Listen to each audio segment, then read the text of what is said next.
Karena kalau ada firman Tuhan katakan awasilah ajaranmu kan. Nah, begitu.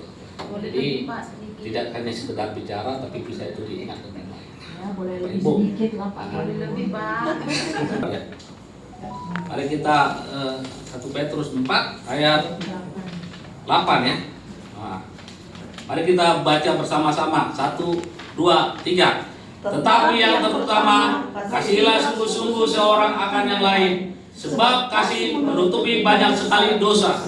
Jadi firman Tuhan kita bertajuk dalam kasih menutup banyak dosa. Jadi disitulah bedanya kekristenan. Kekristenan lebih pada bercerita tentang kasih. Nah, ini ditulis oleh Petrus. Petrus menulis ini di Roma. Memang dia tidak catat di kitab di dalam surat Petrus pertama dalam pengantarnya di mana dia ditulis. Tapi catatan Bapak Gereja mengatakan bahwa dia ditulis di Roma pada tahun 64 Masehi.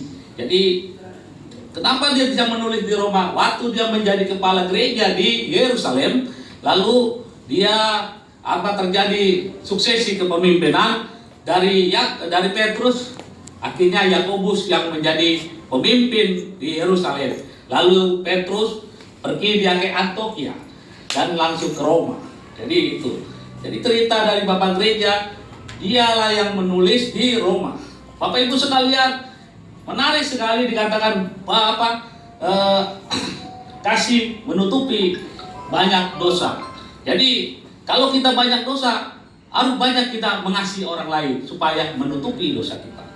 Mengapa Petrus bisa mengatakan demikian? Karena dia berjumpa dengan orang yang punya sumber kasih. Dia berjumpa dengan orang yang tidak hanya berkata, tapi adalah berpraktek dalam kasih dalam kehidupannya. 3,5 tahun dia berjumpa dengan Yesus yang adalah sumber kasih itu. Lalu kita melihat bagaimana dia adalah seorang nelayan.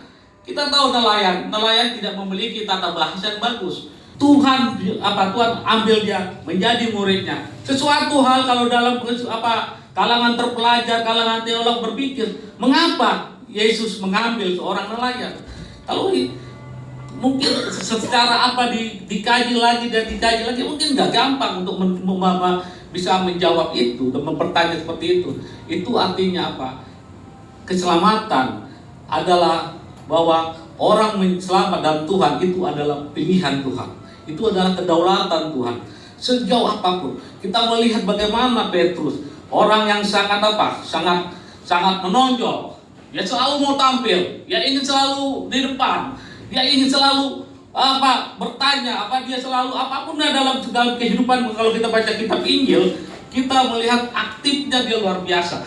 Tapi apa yang terjadi?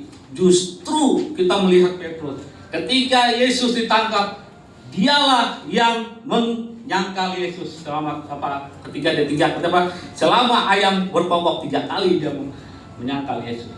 Jadi ada satu hal, orang menyangkal itu tidak sama dengan orang mengkhianati Yesus.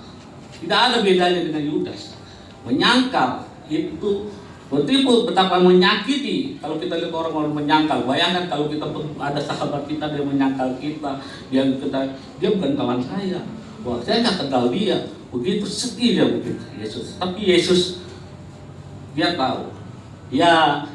Dia tetap mengampuni Petrus. Bahkan Petrus pun akhirnya dipulihkan oleh Tuhan. Sebelum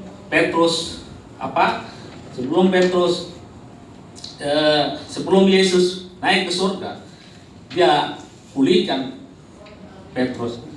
Maka ketika berkumpul dalam satu hal, lalu Petrus Yesus bertanya, Petrus, apakah engkau mengasihiku? Petrus bilang, ya Tuhan, aku mengasihi engkau. Petrus, apakah engkau mengasihi aku? Ya Tuhan, aku mengasihi engkau. Petrus, apakah dia bilang, gembalakanlah domba-dombaku berkali 3 kali. Bahkan sampai 3 kali dia mengatakan itu, Petrus menangis. Sebenarnya kita itu sudah diberikan kuasa oleh Tuhan. Kalau dalam bahasa hukumnya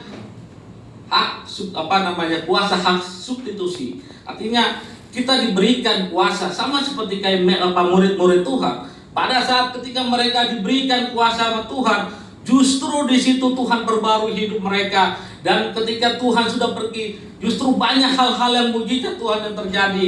Bahkan Petrus sampai dia berkhotbah 3.000 orang bertobat. Bayangkan Bapak Ibu sekalian, sekali dia berkhotbah 3.000 bertobat, ya kan? Kalau di KRI 3.000 orang bisa berapa? Bisa nggak kita pakai di sini? Nggak bisa ya. Itulah 3.000, bayangkan. Artinya apa? Bahwa kuasa Tuhan, kita diberikan kuasa oleh Tuhan. Oleh karena itu judulnya benar yang dikatakan judul ini adalah kasih menutupi banyak dosa. Apa yang bisa menutupi banyak dosa itu? Maka kita akan melihat bagaimana kehidupan Petrus. Petrus ketika dia berkhotbah 3.000 orang bertobat. Sekali dia berkhotbah dan bercerita tentang Kristus Allah yang hidup itu. Lalu apalagi ketika dia jalan, bayangannya pun menyembuhkan orang buta, menyembuhkan orang sakit, ya kan? Iya. Ya, bayangkan. Bayangannya artinya apa? Kalau kita orang percaya, Tuhan beri kuasa kepada kita. Kita harus memiliki hati yang penuh dengan kasih. Jangan-jangan kita nggak berjumpa dengan Yesus yang sesungguhnya, Yesus yang mati di Golgota itu. Jangan-jangan kita ketemu Yesus yang lain, sehingga kita tidak memiliki kasih yang baik dan kita tidak memiliki semangat hidup dalam menginjil Tuhan dan melayani Tuhan.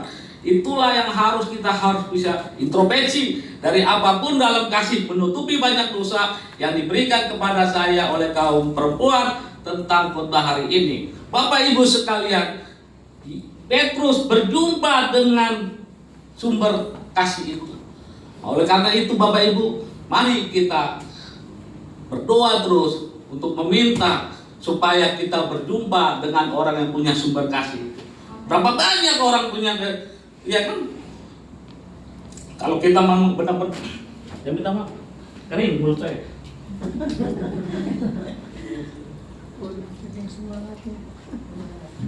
Bapak Ibu, kita melihat bagaimana Petrus. Ketika Petrus dia suksesi kepemimpinan dari Yakobus, dia pergi ke Antioquia. Di Antioquia dia melayani begitu banyak orang. Di situ di Antioquia ada orang-orang Yahudi dan non-Yahudi. Dan di Antioquia itu dia mentabiskan 2 episkopos. Episkopas itu kalau di Alkitab itu penilik jemaat, padahal sebenarnya kata itu uskup.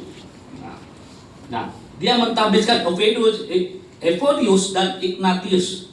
Nah, Evodius adalah orang bukan Yahudi. Ignatius dia adalah orang Yahudi. Kenapa di Antioquia dia mentabiskan 2 penilik jemaat atau 2 uskup? Karena di kota itu 20% adalah orang Yahudi dan 80% orang non-Yahudi. Dan orang Yahudi, kita tahulah kalau orang Yahudi, dia merasa adalah bangsa yang sangat unggul, bangsa yang nomor 1. Nah, orang yang non-Yahudi, walaupun mereka mayoritas, itu sulit untuk diakui oleh orang Yahudi karena mereka menganggap bahwa mereka adalah bangsa pilihan. Maka supaya pelayanan itu efektif, maka Petrus mentabiskan Evodius dan Ignatius. Siapakah Ignatius? Ignatius itu adalah waktu anak kecil yang pengen datang kepada Yesus. Kalau catatan Bapak gereja, itulah anak kecil yang datang kepada Yesus. Dia kata Yesus, jangan engkau halangi anak-anak itu, biarkan dia datang kepadaku. Itulah Ignatius. Jadi Ignatius itu udah sejak muda dia berjumpa dengan Yesus. Dia udah sejak muda dia diajar oleh Yesus sejak kecil. Luar biasa. Akhirnya dia menjadi uskup di sana. Dan kita lihatlah pelayanan itu. Dan kita melihat ada 2 hal topik yang kita ambil pada saat ini di dalam kisah 1 Petrus 4 ayat 8 itu adalah dikatakan kasihlah sungguh-sungguh seorang akan yang lain. Kasih yang dikatakan sungguh-sungguh ini, kasih seperti apa yang harus kita punya dalam Tuhan. Maka oleh karena itu, maka kalau kita memang memiliki kasih Kalau dikatakan Petrus 1 Petrus 4 ini, maka kasih itu kan ada 4. Adalah pertama adalah kasihnya adalah kasih eros, itu cinta romantis, storge kasih keluarga, philia adalah kasih persahabatan, dan agape itu kasih yang lebih tinggi lagi, kasih tanpa syarat dan ilahi. Dan itulah kasih yang kita harus miliki sebagai anak-anak Tuhan, kasih agape. Kita tidak akan pernah bisa memiliki kasih kalau kita tidak berjumpa dengan sumbernya kasih. Kita tidak akan pernah bisa mengasihi orang lain kalau kita tidak pernah bersekutu dengan sumbernya kasih. Oleh karena itu, kita butuh sumber kasih itu. Mengapa Petrus menulis, kasihilah sungguh-sungguh seorang akan yang lain. Maka itu dikatakan karena ia berjumpa dengan kasih itu. Dan kita melihat bagaimana Tuhan mengasihi manusia. Ketika manusia di Taman Eden berstua Taman Eden, manusia berontak kepada Tuhan. Dia ingin menjadi Tuhan.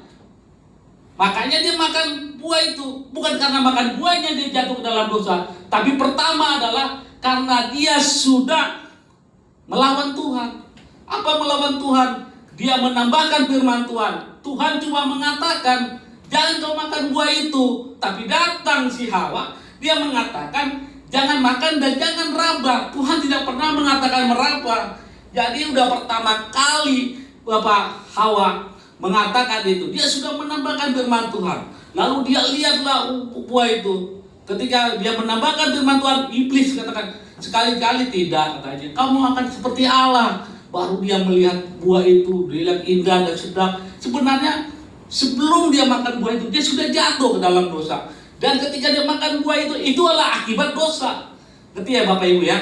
Itu ininya. Jadi kalau orang bisa bunuh orang, itu bukan karena dia berdosa, tapi memang sudah akibat dari naturnya dia sudah menjadi dosa.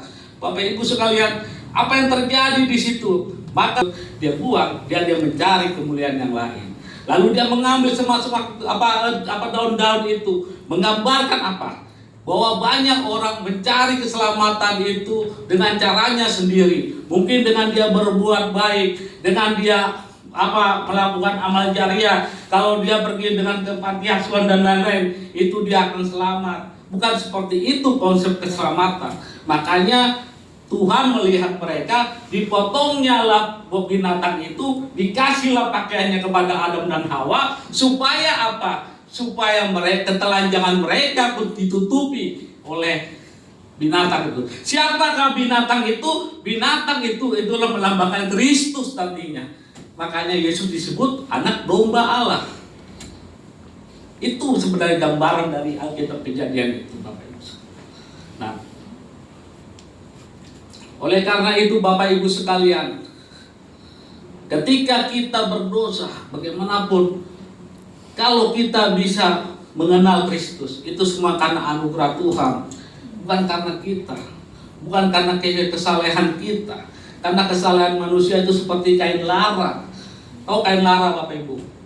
Kain pel, kotor, mau dicuci bagaimanapun, mau dipakai namanya kain pel, mana ada mau pakai kain pel untuk pakaian. Itulah namanya kain lara. Oleh karena itu Bapak Ibu sekalian, makanya ketika Petrus melihat persoalan itu, dan Petrus pun menyaksikan bagaimana Petrus Nikodemus ketemu dengan Yesus. Walaupun itu ditulis oleh Yohanes, bagaimana Nikodemus ketemu dengan Yesus. Bayangkanlah dia seorang imam yang tersohor pada saat itu, dia ingin bertanya kepada Yesus. Lalu katanya, Rabi, apa katanya kalau kita baca, coba kita baca Yohanes 3 ayat ini ya, supaya kita jangan, contohnya saya nanti ngarang bebas, itu kan gak bagus. Yohanes 3 ayat pertama dikatakan ada gini, ayat 3 ayat 1. Adalah seorang Farisi yang bernama Nikodemus, seorang pemimpin agama Yahudi. Ia datang pada waktu malam pada Yesus dan berkata, Rabi, kami tahu bahwa engkau datang sebagai guru yang diutus Allah, Sebab tidak ada seorang pun yang dapat mengadakan tanda-tanda engkau, dan itu jika Allah tidak menyertainya. Dia datang malam-malam.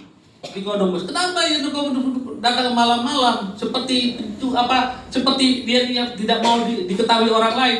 Karena dia sadar dia seorang pemimpin agama Yahudi, pemimpin yang sangat tersohor. Nanti mungkin derajatnya dia akan jatuh ketemu Yesus. Mungkin dia malu misalnya ketemu diketahui oleh jemaat-jemaatnya.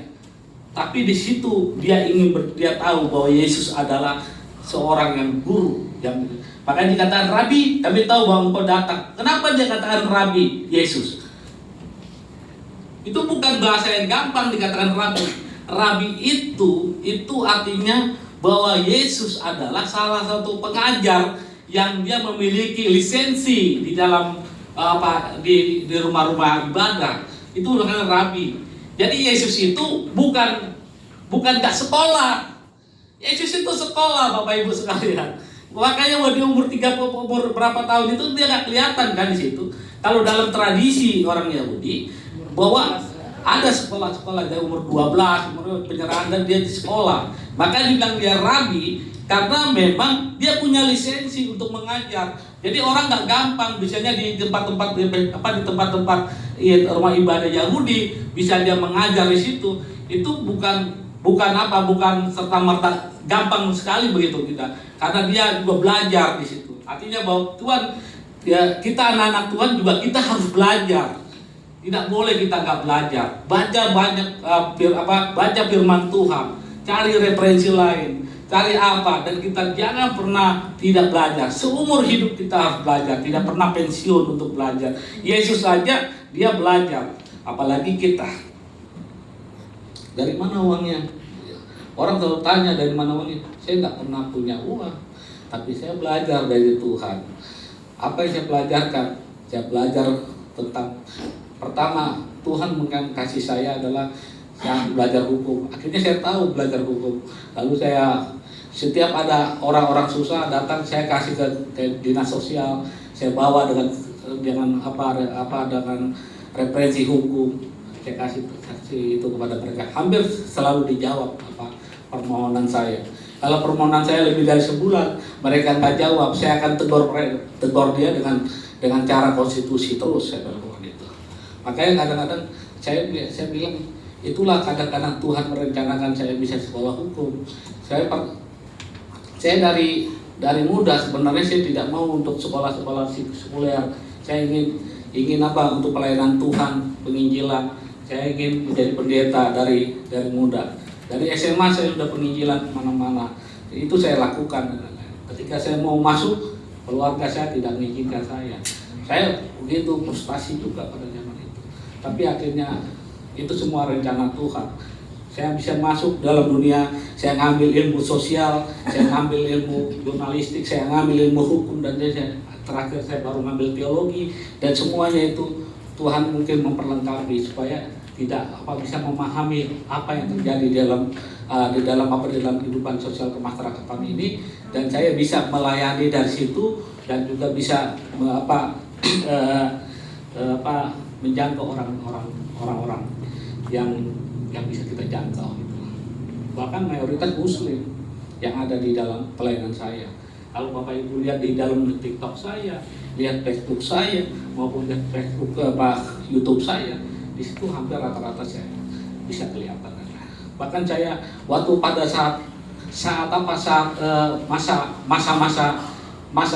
masa COVID, orang begitu takut tuh keluar dari dan saya datang dengan begitu saya dikasih hampir 10.000, 2 kali 10.000 kakak saya bantu, ya, gereja saya bantu dan lain-lain. Dapat dari mana? Dari dulu Menteri Sosial kasih. Saya buat suratnya. Pada waktu itu kan cuma satu surat, Bang, nggak bisa Bang kalau 10.000. Ini kan abang cuma satu LSM. Harus berapa LSM nih? Bagaimana caranya? Akhirnya dapatlah. Saya 2 kali bantu dengan itu. Kalau misalnya bisnis itu saya 5.000 kali 10.000 lumayan ya kan? Tapi tidak. Saya bilang ini 2 kali daripada itu. Saya buat itu, mereka dapat semua warga dan lain-lain. Jadi hampir hampir setiap bulan dan hal itu. Dan juga COVID juga saya APD yang untuk kedokteran dulu ini kasih itu. Nggak usah merekayasa, nggak usah berspekulasi. Iya, anak Tuhan tidak pernah dikatakan apa? Kita orang-orang benar tidak pernah jadi peminta-minta kan? Iya, percayalah Tuhan akan berikan segala sesuatu. Saya hampir pelayanan saya tidak pernah pelayanan bisnis dan lain-lain. Tapi saya percaya Tuhan selalu memberkati saya. Ya, saya sudah setelah saya jadi wartawan berapa tahun 2014 saya pensiun. Saya sekalian jadi pekerja bebas begini, pelayanan aja. Tidak ada yang sponsornya dalam pelayanan itu. Tapi saya tahu Tuhan saya adalah Tuhan yang punya punya langit dan bumi, punya surga. Kita nggak usah takut dalam pelayanan itu. Bapak Ibu sekalian, Petrus mengatakan bagaimana Petrus hidup di sana. Dan bagaimana Nikodemus dikatakan mengenai Yesus mengatakan bagaimana karena begitu besar dikatakan di situ karena begitu besar kasih Allah akan dunia ini sehingga Ia telah mengurniakan anaknya yang tunggal supaya setiap orang percaya kepadanya tidak binasa melainkan beroleh hidup yang kekal. Amin. Ya, kalau kita punya anak gadis kita cakep kok nggak ada yang nyamperin sampai tua, jangan, kita doain, ya kan, supaya dapat yang sepadan itu. Ya, kita doakan saja semuanya segala sesuatu. Dan juga saya lihat adalah kita masih punya potensi untuk berkembang dan bertumbuh di dalam Tuhan. Kita kompar ke depan harus lebih banyak lagi. Bagaimana caranya? Berdoalah sama Tuhan. Amin. Selamatkan jiwa-jiwa. Itulah sebenarnya kalau kita punya sumber kasih dari Tuhan. Oleh Bapak Ibu. Seorang teolog CFD mengatakan begini. Kasih agape bukanlah sesuatu kebajikan di antara kebajikan-kebajikan lain, melainkan suatu dorongan hati yang sama sekali baru yang ditanamkan oleh Allah. Kasih Allah kepada Dia dalam Kristus yang dipantulkan dan ditanggapi. Jadi kasih itu harus harus aktif. Kasih itu saudara kita sendiri, dia sampai tak bisa bayaran sekolah. Apakah itu adalah kita anak Tuhan? Justru kita harus memiliki kepekaan rohani yang luar biasa di Tuhan, Bapak Ibu.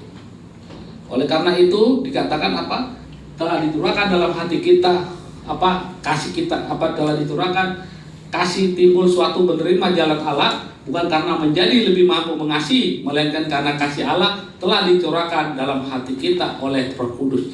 Itu dapat di Roma 5 ayat 5. Gak usah saya bacakan lagi, karena itu terlalu panjang ya kan. Lalu Moffat mengatakan, Moffat ini adalah seorang teolog memberikan ide tentang pelimpahan kasih itu. Dan ungkapan kasih itu ungkapan membanjiri kita. Allah telah memberi kita roh kasih. Itu dikatakan dalam 2 Timotius 1 ayat 7. Ketika Paulus menyusun buah-buah roh, maka kita bacalah dalam Galatia 5 ayat 22. Pertama buah-buah roh apa? Yang terkait kasih. Maka Bapak Ibu sekalian, hidup itu bagaimana kita bisa kasih, memiliki kasih. Cuma satu hal, segala dosa-dosa kita melalui penderitaan Dia. Itu dikatakan. Lalu dikatakan lagi bagaimana penyaliban adalah kasih yang menutupi banyak dosa. Jadi kasih menutupi banyak dosa itu adalah kasih dari Allah. Tidak bisa kasih tanpa melalui dari Allah. Semua kasih yang bisa menutupi dosa adalah kasih dari Allah. Ketika Allah berinkarnasi menjadi manusia berubah Kristus, itu adalah kasih terbesar yang dia lakukan. Dia harus hadir di dalam apa? Di dalam kandang domba. Dia tidak di istana Herodes. Itulah Yesus. Artinya apa? Hidup penuh dengan kesederhanaan. Hidup bukan menjadi materialistis. Hidup tidak menjadi berpoya-poya. Jadi hidup tidak menjadi hedonis, tapi hidup penuh dengan kesederhanaan. Bersama dengan orang-orang yang tertindas, bersama dengan orang-orang yang lapar, bersama orang-orang yang membutuhkan kasih. Oleh karena itu, itulah kasih Kristus. Bapak Ibu sekalian, saya percaya dengan Tuhan bahwa kita adalah anak-anak Tuhan yang luar biasa.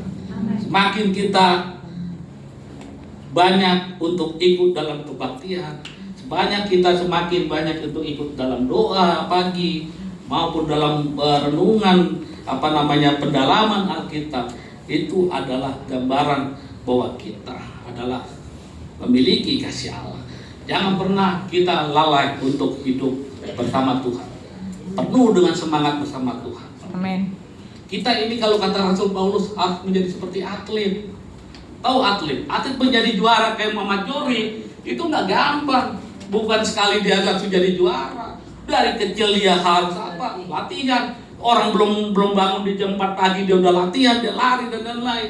Dan apa yang terjadi dengan keseriusan dia dalam menjadi seorang pelari, maka dia bisa menjadi pelari junior. Pada saat itu orang Indonesia pertama bisa menjadi kejuaraan atlet junior usia di bawah 20 dan dia menjadi juara 1. Itu bukan gampang untuk bisa mendapatkan itu. Dari orang yang dia susah miskin, yang dia tidak punya apa-apa, bahkan dia tidak punya sepatu untuk membeli untuk ikut dalam pertandingan, dan itu pun hasil sumbangan. Tapi justru dia tahu bagaimana dia untuk bisa berprestasi. Jadi Bapak Ibu sekalian, kalau kita adalah jenderal-jenderal Allah, jangan pernah kita malas, jangan biarkan kemalasan kita mendominasi hidup kita. Tapi justru kita harus senantiasa giat terus, berlatih terus. Kita ini adalah atlet rohani. Apa itu atlet rohani? Kenapa banyak orang jatuh di dalam segala dosa? Kenapa keluarganya berantakan? Kenapa kehidupannya dia kacau balau? Karena dia tidak menjadi atlet rohani bersama Tuhan. Iya, benar. Jadi kita harus melatih diri kita sampai Tuhan memanggil kita. Amin. Amin. Ya. Amin. Siapa yang mau umur 300 tahun di sini? Iya.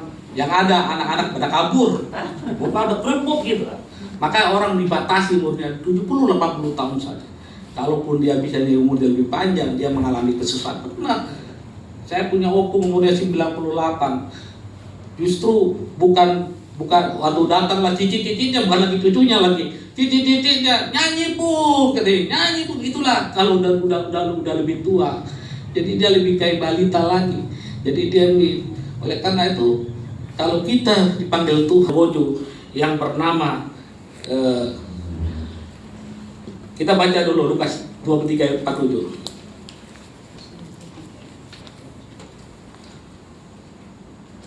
Siapakah Lukas 43 sebelum kita mengakhiri? Lukas berapa, Pak? 43 ayat 47. Coba Bapak Ibu. Lukas 3 kali ya, Pak? Iya, Lukas 23 ayat 47. Ya.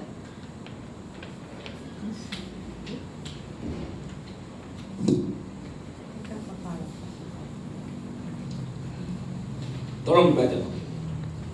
Ketika kepala pasukan melihat apa yang terjadi, ia memuliakan Allah, katanya, sungguh orang ini adalah orang benar. Amin. Bapak Ibu sekalian, kitab kita tidak mencatat siapakah kepala pasukan itu. Tapi saya belajar dari sejarah gereja. Dia adalah Longinus. Longinus ini adalah algojo, dia orang Roma. Dia adalah seorang yang sangat tegas. Pada saat penyaliban Yesus, dia melihat bahwa Yesus ketika ditikam ininya, lalu keluar darah. Dia bilang sungguh orang ini adalah orang benar. Dan ketika pada saat Yesus dimasukkan ke dalam makam itu, lalu makam itu pada 3 hari setelah itu lalu tergoncang, ada gempa bumi, lalu terbukalah pintu dari kuburan itu. Dan Longinus adalah orang yang sangat begitu keras dan disiplin, dan dia adalah orang yang setia dengan kekaisaran Romawi. Tapi ketika dia melihat pintu itu terbuka dan dia tidak melihat Yesus di situ. Lalu dia mencari kemana Yesus dan bagaimana Yesus. Lalu dia berjumpa dengan murid-muridnya. Lalu dia bertanya kepada beberapa murid-murid Tuhan, Kau menemukan Yesus di mana, katanya. Lalu dikatakan, kami sudah makan bersama dengan Yesus, katanya. Dia baru mengatakan itu. Lalu Longinus mengatakan, sungguh dia ini anak Allah. Lalu dia apa? Dia tinggalkan apa? Dia tanggalkan segala. Dia menjadi pasukan Romawi dan dia seorang algojo yang pada saat pengadilan Yesus. Lalu dia bertobat pada Tuhan dan dia terima Yesus. Dan dia dibaptis oleh murid-murid Tuhan. Bapak Ibu saudara, Longinus yang begitu kejam, Longinus yang begitu algojor, pada saat itu dia adalah pembunuh yang menyaksikan kematian Yesus dan dia ada di situ. Dia akhirnya bertobat. Ketika dia bertobat, Bapak Ibu sekalian, dia dipenjara dan dia dikatakan pada saat itu bahwa kerajaan Romawi dan juga mengatakan, aku akan membebaskan engkau jika engkau mau menyangkal Yesus. Tapi Longinus bilang, aku tidak akan menyangkal Yesus. Dia bilang, aku menyaksikan bagaimana dia adalah Allah itu sendiri. Bayangkanlah Longinus diroba oleh Allah, dibaptis dan dia mati dipenggal. Bapak Ibu sekalian, mari kita hidup bersama Tuhan. Mari kita penuh dengan pertobatan. Bagaimana Petrus ketika dia mau disalib, dia ingin lari daripada penyaliban itu. Dia lari dan dia takut untuk penyaliban itu. Dia lari, lalu dia berjumpa dengan Yesus dalam penglihatan. Lalu dia berkomunikasi dengan Tuhan. Tuhan,